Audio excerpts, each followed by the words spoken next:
প্রায় ৪ লাখ বাংলাদেশিকে পুশব্যাক করা হয়েছে বলে দাবি করেছে পশ্চিমবঙ্গের বিরোধী দলীয় নেতা শুভেন্দু অধিকারী। কলকাতার একটি ৫ তারকা হোটেলে ভারতের সাবেক কেন্দ্রীয় মন্ত্রী নিশীথ পরামানিকের লেখা বইয়ের মোড়ক উন্মোচন অনুষ্ঠানে উপস্থিত থেকে শুভেন্দু অধিকারী এমনটাই দাবি করেছেন।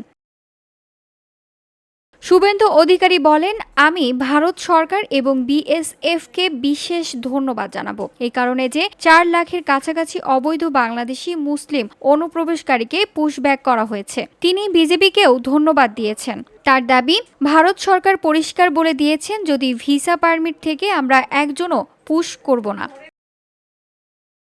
এরপরেই পশ্চিমবঙ্গের সরকারের দিকে অনুপ্রবেশকারীদের আশ্রয়দানের অভিযোগ করে বিরোধী দলনেতা বলেন, পশ্চিমবঙ্গ সরকার ভারত সরকারকে সহায়তা করছে না, শুধুমাত্র ভোট ব্যাংকের রাজনীতির জন্য তারা এমনটা করছে। এই যে ৪ লাখের কাছাকাছি পুশব্যাক হয়েছে, এগুলো কিন্তু দক্ষিণের রাজ্যগুলোতে মূলত দিল্লি, হরিয়ানা, মহারাষ্ট্র, উত্তরপ্রদেশ, গুজরাট এই রাজ্যগুলো থেকে।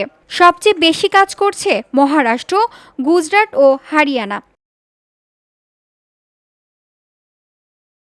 VOD Bangla news desk. Bashundhara, Uttara, Banasree, Kuril ও বাড্ডা সহ রাজধানীর বিভিন্ন স্থানে অভিজাত ও অত্যাধুনিক মানের ফ্ল্যাট কেনার এক নির্ভরযোগ্য প্রতিষ্ঠান প্লেজেন্ট প্রপার্টিজ লিমিটেড। তাই আপনার স্বপ্নের আবাসনের জন্য আজই যোগাযোগ করুন। Pleasant properties limited, where destiny matches eventually.